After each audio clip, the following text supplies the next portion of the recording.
On the night of January 4th, 2022, 17-year-old Zion Foster, a senior at East Detroit High School, finished her shift at the Detroit Wing Company and asked her mother, Sierra Milton, for permission to go out. Zion was transparent about her plans. She said she would be visiting her favorite cousin, 23-year-old Jaylin Brazier, something she did regularly, about once or twice a month. Sierra, trusting his routine and knowing Jaylin, granted permission and watched her daughter leave the house shortly before 11 p.m. However, Zion never returned home. The last known communication from her was a text message to her boyfriend, Vertiz Gonzalez, sent at 12:59 a.m. that simply read, OMW, on my way. After that, Zion stopped responding. Her phone went straight to voicemail, and no messages went through. By morning, when Zion was still missing, her boyfriend reached out to Sierra, expressing deep concern, even texting, Are you alive? At 8:53 a.m., a chilling indication of growing panic. When Sierra contacted Jaylin the following day, he denied seeing or communicating with Zion, contradicting Zion's own statements. He claimed they hadn't spoken in years. This denial sparked suspicion and confusion, particularly since Zion's location had been tracked via phone to an area directly across the street from Jaylin's home around 11:24 p.m. the night she vanished. Jaylin suggested she must have used him as a cover to meet someone else nearby and asked to be left out of the investigation, an unusual request given a supposed concern for a missing family member. This contradiction between Zion's stated plans and Jaylin's denial set off a cascade of events that eventually led to shocking discoveries. As the investigation into Zion Foster's disappearance deepened, inconsistencies in Jaylin Brazier's account became impossible to ignore. Initially, Jaylin adamantly denied seeing Zion on the night she went missing, telling her mother and later police that they hadn't spoken in years. However, phone records and location data painted a very different picture. Zion's phone pinged near Jaylin's residence, and messages confirmed she had indeed planned to meet him. Faced with growing pressure and evidence, Jaylin finally broke his silence, first admitting that Zion had been at his house that night, then ultimately giving a chilling confession. He claimed that while the two were smoking marijuana together, Zion suddenly began coughing severely, collapsed, and stopped breathing. He said he panicked, believing she was dead, and didn't try to get help. Instead, he allegedly put her lifeless body into the trunk of his car and drove to the I-94 industrial area in Detroit, where he dumped her in a dumpster. Jaylin never called 911, never told Zion's mother what had happened, and even lied repeatedly to law enforcement. He misled them during searches and made contradictory statements during interviews. His deception severely delayed the investigation, which might have had a very different outcome had he spoken sooner. By the time he finally told the truth, it was weeks after Zion had gone missing, and the trash from that dumpster had long been transported to the Pine Tree Acres landfill in Lenox Township, Michigan, making recovery efforts nearly impossible. Though Jaylin's confession was both heartbreaking and horrifying, he claimed Zion's death was accidental and not the result of an intentional act. However, many, including Zion's family, questioned his version of events, especially given his disturbing behavior afterward, including silence, denial, and the decision to dispose of her body rather than call for help. Following Jaylin Brazier's confession that he disposed of Zion Foster's body in a dumpster, authorities launched an exhaustive and emotionally taxing search operation. His admission triggered a massive investigation into the Pine Tree Acres landfill in Lenox Township, Michigan, an industrial-sized facility that receives tons of waste daily. Based on Jaylin's timeline and details, police worked with waste management experts to isolate the section of the landfill where Zion's remains might have been taken. This wasn't a simple dig. The search required heavy machinery, specialized excavation teams, and safety protocols due to the hazardous nature of landfill environments. It was a grim and daunting task, sifting through mountains of decaying garbage in hopes of finding the remains of a teenage girl. Law enforcement officers, volunteers, and forensic teams worked day after day, often in treacherous conditions, using shovels, rakes, and even by hand in some areas. The physical and emotional toll was immense, not only on the search teams but on Zion's family, who clung to hope that she might finally be brought home. Throughout the months-long operation, police remained transparent, periodically updating the public. Despite the effort, No human remains were ever found.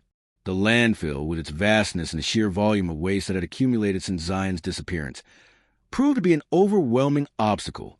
The search was eventually called off due to the high risk to workers and the diminishing chances of recovery. Zion's family was devastated. They had endured the pain of her disappearance, the horror of Jaylin's confession, and now the crushing reality that they might never recover her body. For them, closure remained elusive. The landfill search became symbolic, not just of the effort to recover Zion, but the magnitude of loss, lies, and injustice surrounding her case. In connection with Zion Foster's tragic disappearance and presumed death, Jaylin Brazier was ultimately sentenced to 23 months to 4 years in prison. However, the conviction was not for murder or manslaughter, since Zion's body had not been recovered and there was no autopsy or forensic evidence to conclusively determine how she died. Instead, Jaylin was charged and sentenced for lying to the police during a violent crime investigation, a serious offense that hindered the early stages of the search for Zion. This relatively short sentence ignited public outrage and profound grief, especially from Zion's family. Her mother, Veronica Foster, had endured months of uncertainty, pain, and dashed hopes. She believed Jaylin knew more than he admitted and was angered by what felt like a miscarriage of justice. Veronica spoke emotionally at the sentencing hearing, calling Jaylin a liar who had caused immeasurable pain to their family and robbed Zion of her future. Veronica and other family members argued that the justice system had failed them by not pursuing harsher charges, especially given Jaylin's confession that he disposed of Zion's body like trash. For the community and Zion's supporters, the punishment did not match the gravity of what had occurred. Even if the legal system had its limitations without a body or conclusive cause of death, the sentencing highlighted a gap in the criminal justice process, particularly in cases where a body is missing, and there is no direct evidence of homicide. The emotional burden on families in such cases is enormous. They are forced to grieve without closure, to trust a system that sometimes cannot deliver the justice they believe is due. Jaylin's early release after serving only part of the sentence further intensified the family's pain. Veronica Foster made public appeals for greater accountability and transparency, continuing to demand the full truth about what happened to her daughter. After Jaylin Brazier's partial confession that he had placed Zion Foster's lifeless body in a dumpster, law enforcement launched a massive landfill search in Macomb County, Michigan. The search effort was grueling and emotionally draining. It involved digging through tons of compacted trash over a vast area, under dangerous and harsh conditions. Specialized teams and equipment were brought in, and the search extended over months, costing the city a significant amount in resources. Despite the scale and persistence of the search, Zion's remains were never found. Authorities believed they had narrowed down the correct section of the landfill, based on Jaylin's vague confession and garbage route data, but they were never able to recover any remains or personal effects definitively linked to Zion. This left the case in a deeply unsatisfying limbo. No body, no autopsy, no concrete answers. The failure to recover her remains became one of the most devastating aspects of the entire ordeal for Zion's family. Her mother, Veronica Foster, publicly expressed her heartbreak and frustration, stating that it felt like Zion had been erased from the earth. The absence of a body meant no proper burial, no final goodbye, and no chance to learn what really happened in her final moments. The case remains officially unresolved in terms of cause of death, and Jaylin has never been charged with murder. His refusal to provide more detailed information left investigators and the family with unanswered questions. Did Zion die of a drug overdose, as Jaylin vaguely claimed? Was there something more sinister he was hiding? Those questions continue to haunt the case. In the end, the landfill search was called off, and the case became a painful example of how a lack of physical evidence can stall justice, even when there's a known suspect and partial confession. The emotional weight of not knowing continues to affect Zion's loved ones and the local community. Despite being a central figure in the disappearance of Zion Foster, Jaylin Brazier was never charged with murder. Instead, the legal system was only able to convict him for lying to police during a violent crime investigation, a felony in Michigan. In May 2022, Brazier was sentenced to 23 months to 4 years in prison, a sentence many, including Zion's family, felt was shockingly lenient considering the gravity of what had occurred. During his sentencing, Brazier remained largely unemotional. The courtroom, however, was filled with tension and heartbreak, particularly from Zion's mother, Veronica Foster, who delivered an emotional victim impact statement. She expressed deep anger, betrayal, and sorrow, not only over her daughter's death, but over the deception and lack of closure Brazier caused. She pointed out how Jaylin's lies delayed the investigation and prevented authorities from acting sooner, which may have destroyed any chance of finding Zion alive, or even recovering her body. The public reaction to the sentencing was one of outrage and disbelief. Many viewed the case as an example of the limitations of the justice system. How someone can admit to disposing of a young girl's body, yet avoid murder charges simply because there is no physical evidence or cause of death. Without a body, the prosecution had no solid ground to build a homicide case, and Jaylin took full advantage of that gap. The aftermath of the case left a trail of pain. Veronica Foster became an advocate for missing children and called for legal reform, specifically laws that would make it easier to charge someone with murder even in the absence of a body. The Detroit community rallied around Zion's memory, holding vigils and pushing for justice that never fully came. Meanwhile, Jaylin Brazier served his time in relative silence. As of now, he has not publicly confessed any further details about what really happened to Zion Foster the night she died, leaving her family and the public still searching for the truth. The disappearance of Zion Foster devastated her family, particularly her mother, Veronica Foster, who became the face and voice of the campaign to find her daughter and demand justice. From the moment Zion vanished, Veronica worked tirelessly to alert authorities, organize search efforts, and bring public attention to the case. She was often seen speaking at vigils, press conferences, and community meetings, calling on law enforcement to take her daughter's disappearance seriously. For weeks, Veronica pleaded with the public and the police to help find Zion. She distributed flyers, posted on social media, and even conducted her own investigations, desperately seeking clues. When Jaylin Brazier, Zion's cousin, eventually admitted to his involvement and confessed that Zion had died in his car before he dumped her body in a Detroit dumpster, Veronica was blindsided and heartbroken. She had trusted Jaylin. He was family. The betrayal added another layer of trauma to an already unthinkable tragedy. What made it worse was that despite Brazier's confession, Zion's body was never recovered. Jaylin told authorities that he disposed of her body in a dumpster, which was later taken to the Pine Tree Acres landfill in Macomb County, Michigan. This triggered an extensive search operation. Law enforcement faced tremendous challenges. Searching a landfill is extremely dangerous and complex. After evaluating the logistics, officials decided to begin sifting through 100 tons of garbage to look for Zion's remains. The search, which involved hazmat teams, heavy equipment, and months of effort, ultimately yielded no results. Zion's body was never found. Authorities eventually called off the search due to health risks, cost, and the passage of time.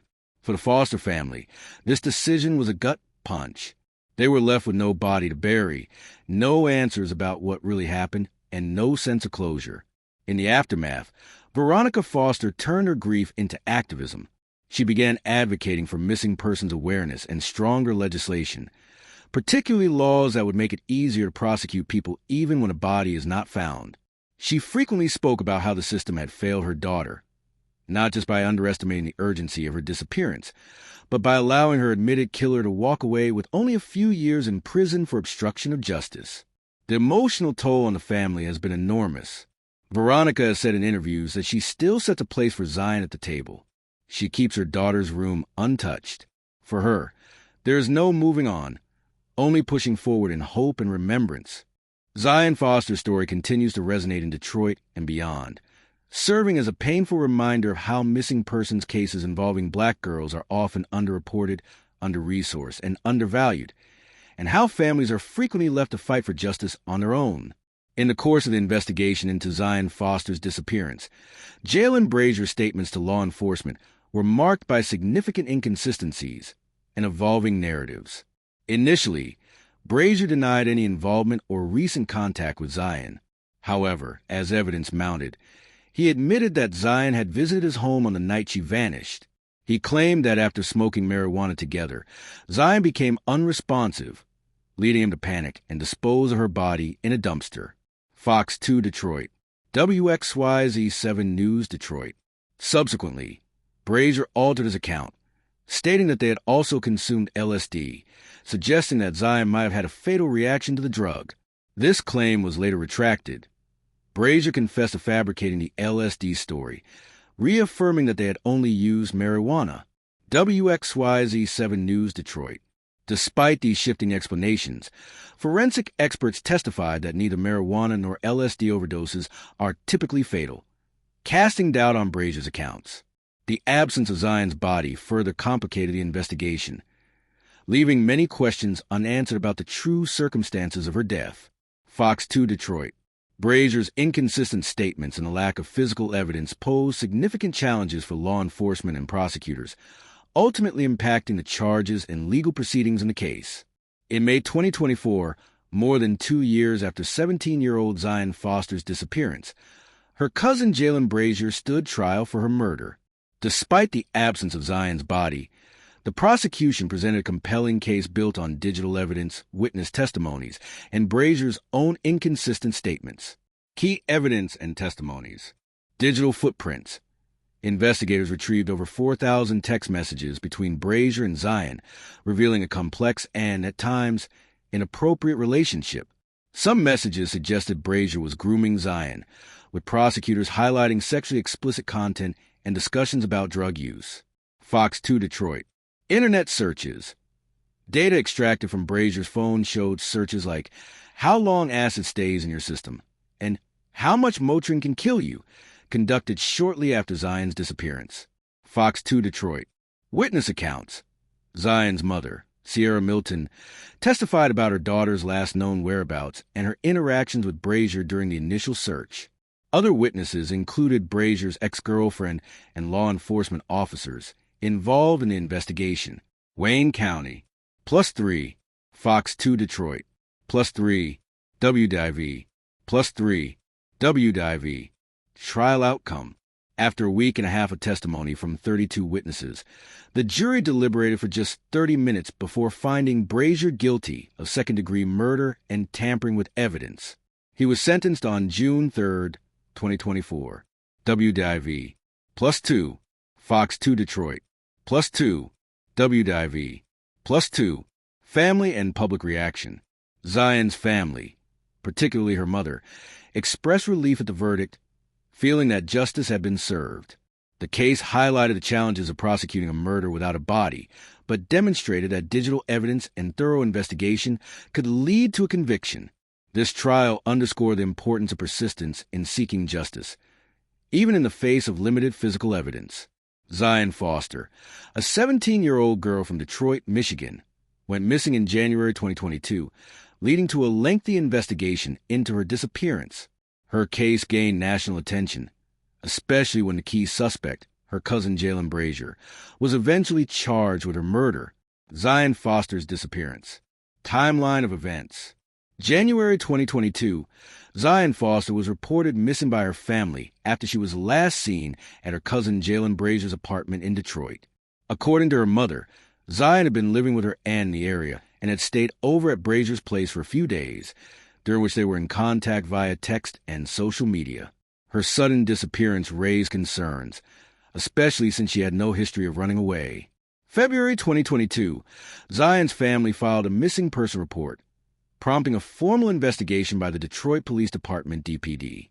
Efforts to track her movements and obtain security footage proved unsuccessful, adding complexity to the investigation. Suspicion falls on Jaylin Brazier. After interviewing Brazier and finding inconsistencies in his statements, investigators grew suspicious.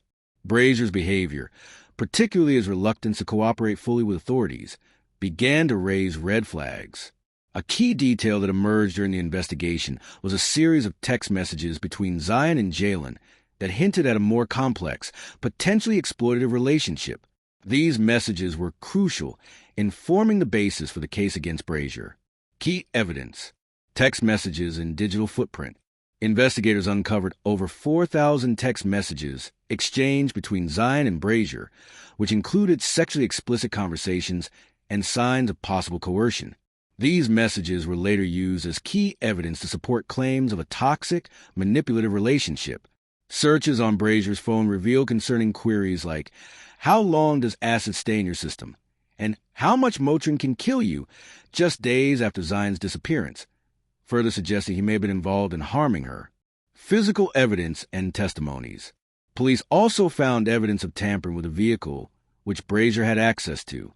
The authorities theorized that Zion may have been harmed within the car, and Brazier's actions afterward were designed to cover up his involvement. Witness testimonies, including from Brazier's ex-girlfriend and law enforcement officers, painted a picture of an increasingly suspicious situation. Challenges in finding Zion's body. Despite significant efforts to locate Zion's body, it remained missing, complicating the case further. However, the digital evidence and witness testimony were compelling enough to secure an arrest and charge Brazier with second-degree murder. Jaylin Brazier's trial and conviction. Court proceedings. The trial began in May 2024, over 2 years after Zion's disappearance. Despite the absence of a body, the prosecution built a strong case against Brazier, focusing on the digital evidence and his shifting statements. The trial included testimony from Zion's family, including her mother, who spoke about the last time she heard from her daughter and her frustration with the lack of progress in the investigation. Law enforcement officers detailed their investigative efforts, including the forensic analysis of text messages and phone records. Outcome of the trial. After hearing from 32 witnesses over a week and a half, the jury deliberated for only 30 minutes before reaching a verdict. Jaylin Brazier was found guilty of second-degree murder and tampering with evidence. The conviction was largely based on the digital evidence, witness testimonies, and Brazier's behavior before and after Zion's disappearance. Brazier was sentenced to prison on June 3, 2024, marking a significant moment in Zion's family's fight for justice. Zion's family expressed relief and a sense of justice after the conviction. Although they had hoped for more definitive answers regarding the exact cause of death, they felt that the trial had uncovered enough to hold Brazier accountable. Zion's mother, Sierra Milton, shared her emotional journey of waiting for justice and dealing with the loss of her daughter. The family's persistence in seeking answers became a crucial element in the case's resolution. The case highlighted the challenges in prosecuting cases where the body of the victim is missing, but also showed how digital evidence can play a pivotal role in criminal investigations. The trial drew attention to the dangers of online grooming and exploitation, especially among young people. Many advocates for children's safety used the case as a platform to discuss the need for stronger protections against such behaviors. Zion Foster's case served as a powerful reminder of the impact of digital evidence in modern criminal investigations.